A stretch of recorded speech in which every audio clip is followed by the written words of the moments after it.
করতে যাচ্ছি। আমি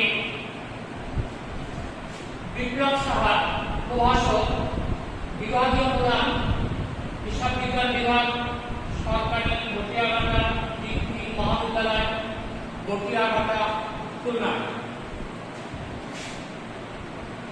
তোমরা নিশ্চয়ই ভালো আছো।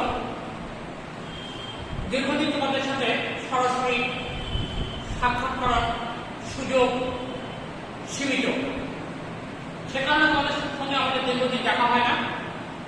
আজ আমি অনলাইন ক্লাসের মাধ্যমে তোমাদেরকে যে বিষয়টি বা যে চ্যাপ্টারটি অধ্যায়টি আলোচনা করব সেটি হল উৎপাদন ব্যয় হিসাব। আজকে আমরা যে বিষয়টি সম্পর্কে অবগত হব সেটি হচ্ছে উৎপাদনকারী বা শিল্প প্রতিষ্ঠান কি। 2. উৎপাদন ব্যয় হিসাবের সংজ্ঞা। 3. উৎপাদন ব্যয়ের উপাদান। 4. উৎপাদন ব্যয় বিবরণীর নমুনা ছক। এই 4টি বিষয় আমরা আজকে আলোচনা থেকে শিখতে চেষ্টা করব। তোমরা শিক্ষার্থী বন্ধুরা একটু মন দিয়ে শুনবার বোঝার চেষ্টা করবে। শুরুতে বলব উৎপাদনকারী বা শিল্প প্রতিষ্ঠান কি। যে সকল প্রতিষ্ঠান কাঁচামাল থেকে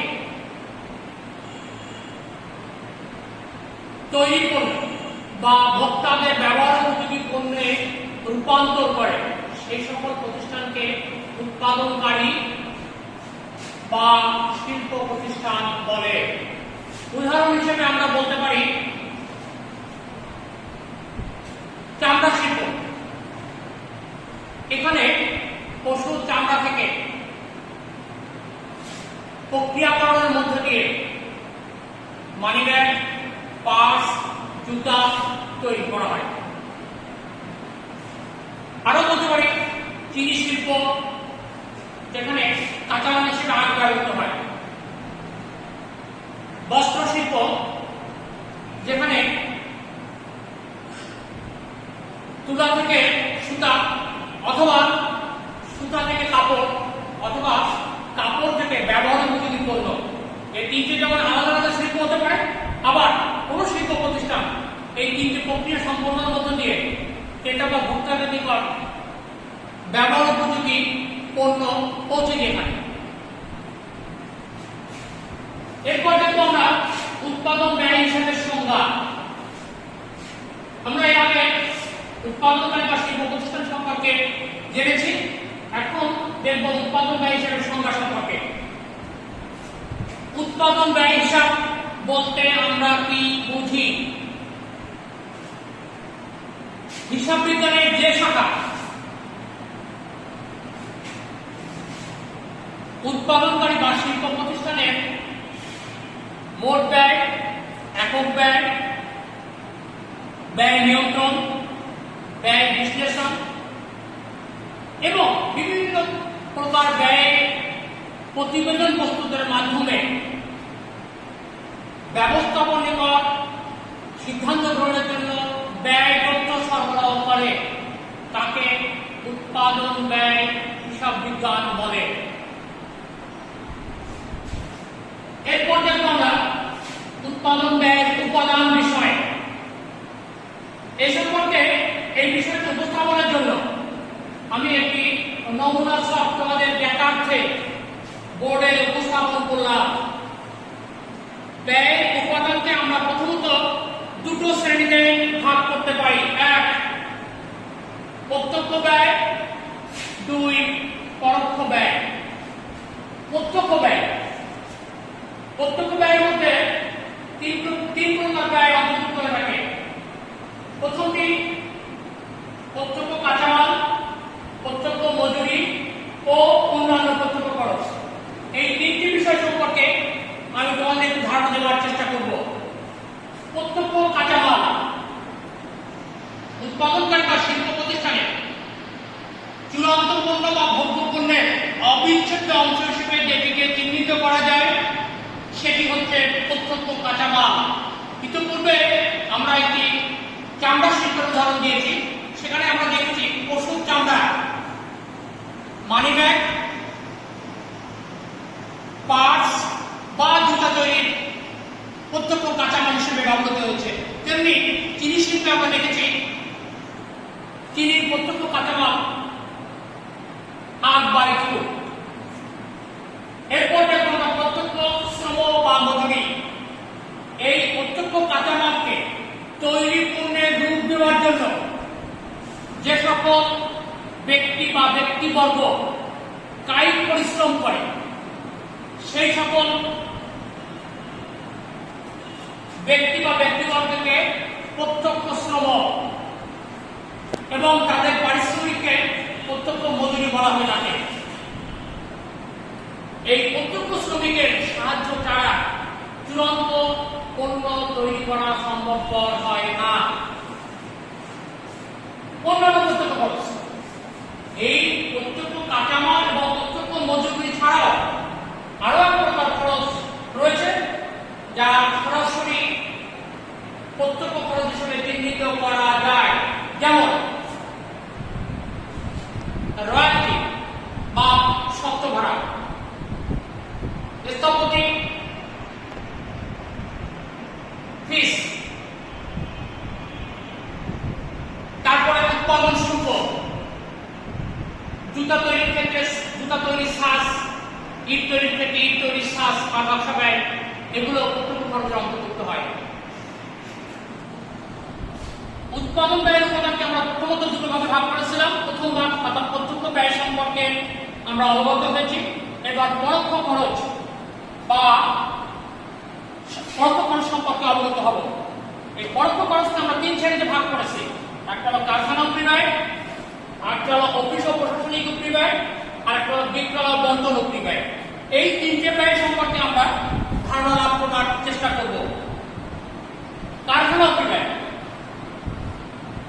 উৎপাদনকারী বা শিল্প প্রতিষ্ঠানের কারখানা একটি গুরুত্বপূর্ণ ভূমিকা পালন করে। এই কারখানায় যে ব্যয়গুলো বা খরচগুলো সংঘটিত হয়, সেই ব্যয়গুলোকে কারখানা উপরিব্যয়ের অন্তর্ভুক্ত করা হয়।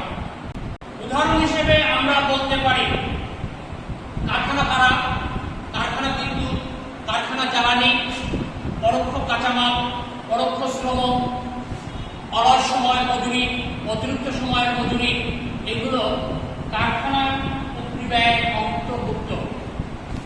এখানে একটি বিষয় তোমাদের ক্লিয়ার করা দরকার, পরিষ্কার করা দরকার, সেটি হল পরোক্ষ কাঁচামাল এবং পরোক্ষ শ্রম সম্পর্কে।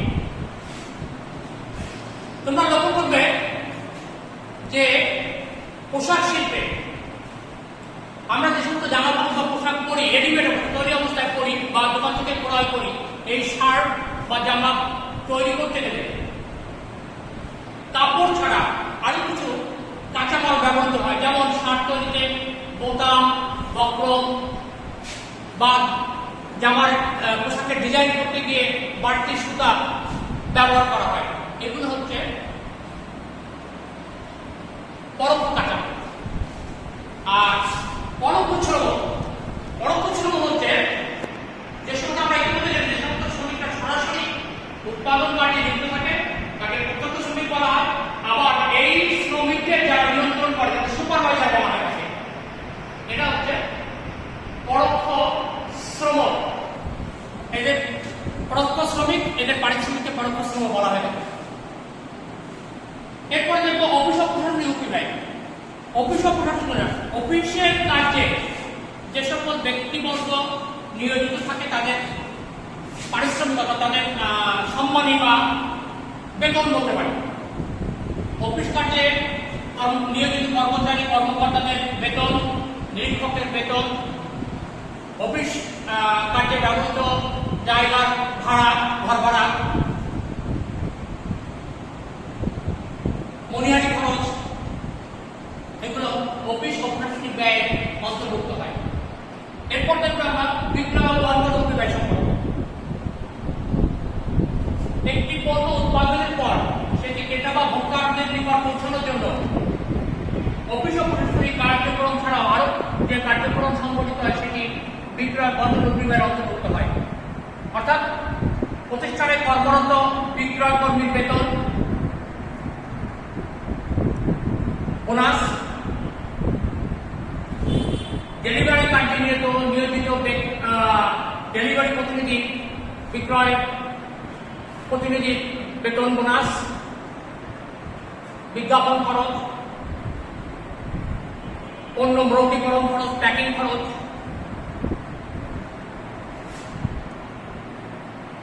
অনাদায়ী পাওনা সংক্রান্ত খরচ ইত্যাদি ব্যয়গুলো বিক্রয় বন্ধ ব্যয় অন্তর্ভুক্ত হয়।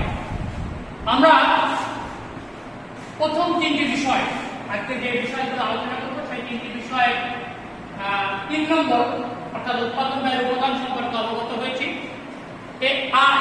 এবারে আমরা উৎপাদন ব্যয়ের নমুনা ছক বা আজকের আলোচনার শেষ ধাপ আমরা এখানে দেখব। আমরা তোমাদের সামনে একটি উৎপাদন ব্যয়ের নমুনা ছক উপস্থাপন করবার চেষ্টা করেছি। একটি কাল্পনিক উৎপাদন ব্যয়ের নমুনা ছক এখানে দিয়েছি, তাই এখানে প্রতিষ্ঠানের নাম উল্লেখ নাই। তাহলে প্রতিষ্ঠানের নাম লিখতে হবে উৎপাদন ব্যয় বিবরণী। আমরা যে সময়কালের জন্য এটি প্রস্তুত করব সেই সময়কালের সন এবং তারিখ উল্লেখ করতে হবে। এরপর দেখব এই উৎপাদন ব্যয় বিবরণী সাজানোর একটি সুনির্দিষ্ট নিয়ম রয়েছে, সেই নিয়ম অনুযায়ী আমাদের উৎপাদন ব্যয় বিবরণী সাজাতে হবে। তোমরা অবশ্যই এই নমুনা ছকটি বুঝে মুখস্থ করবে এবং আমাদের অঙ্ক করতে গেলে এই ধারাবাহিকতাটা মনে রাখতে হবে। আর এই মনে রাখার অন্যতম পূর্ব শর্ত হচ্ছে তোমাদের মুখস্থ করা এবং বোঝা। প্রথমত যে উপাদানটি আমরা পাবো সেটি হল কাঁচামালের ব্যয়, প্রত্যক্ষ কাঁচামালের ব্যয় বা ব্যবহৃত কাঁচামালের ব্যয়। এই ব্যবহৃত কাঁচামালের ব্যয় সম্পর্কে আমি পরবর্তী ক্লাসে বিস্তারিত বলবো। এই ব্যবহৃত কাঁচামালের ব্যয়ের সঙ্গে প্রত্যক্ষ মজুরি বা শ্রম এবং অন্যান্য প্রত্যক্ষ খরচ যোগ করলে আমরা পাবো মুখ্য ব্যয়। এই মুখ্য ব্যয়ের সঙ্গে কারখানা ও পরিব্যয়, কারখানা ও পরিব্যয়ের মধ্যে কি কি আসে আমরা ইতিপূর্বে আলোচনা করেছি। এই কারখানা ও পরিব্যয় যোগ করলে এবং যদি পরীক্ষার প্রশ্নে বিনষ্ট বা অকেজ দ্রব্য থাকে এবং সেটি যদি বিক্রি করা হয় তাহলে ওই বিক্রয়মূল্য কারখানা ও পরিব্যয় থেকে বিয়োগ করে আমরা উৎপাদন ব্যয় বা কারখানা ব্যয় পাবো। এই উৎপাদন ব্যয় বা কারখানা ব্যয়ের সাথে আমরা যদি চলতি কার্যের প্রারম্ভিক মজুদের একাধিক বিকল্প নাম আছে। আধা সমাপ্ত পণ্যের প্রারম্ভিক মজুদ বা অসমাপ্ত পণ্যের প্রারম্ভিক মজুদ হিসেবেও বলা হয়ে থাকে। এই উৎপাদন ব্যয় বা কারখানা ব্যয়ের সাথে চলতি কার্যের প্রারম্ভিক মজুদ বা অসমাপ্ত পণ্যের প্রারম্ভিক যোগ এবং অসমাপ্ত পণ্যের সমাপনী মজুদ বিয়োগ করলে আমরা পাবো উৎপাদিত পণ্যের ব্যয়। এই উৎপাদিত পণ্যের ব্যয়ের সাথে সম্পূর্ণ পণ্য বা তৈরি পণ্যের প্রারম্ভিক মজুদ থাকলে সেটি যোগ করব এবং তৈরি পণ্যের সমাপনী মজুদ থাকলে সেটি বিয়োগ করব।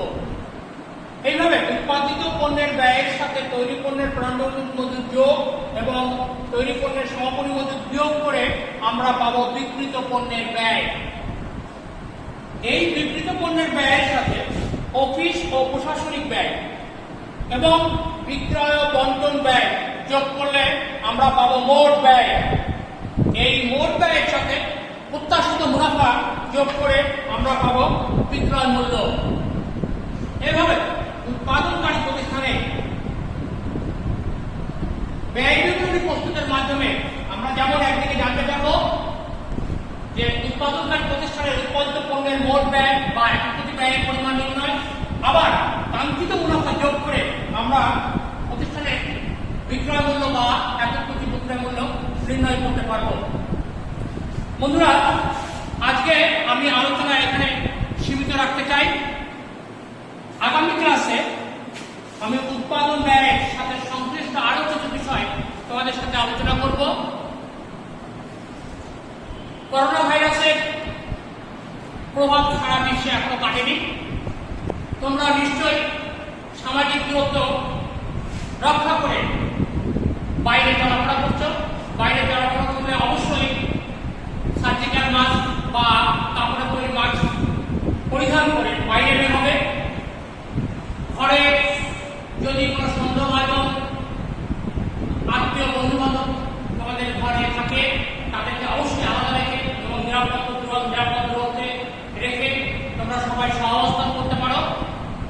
তোমাদের সবার শুভ কামনা করে আমি বিপ্লব সাহা সরকারি বকিয়াঘাটা কলেজ থেকে আজকের মতো ক্লাস শেষ করছি। সবাইকে ধন্যবাদ।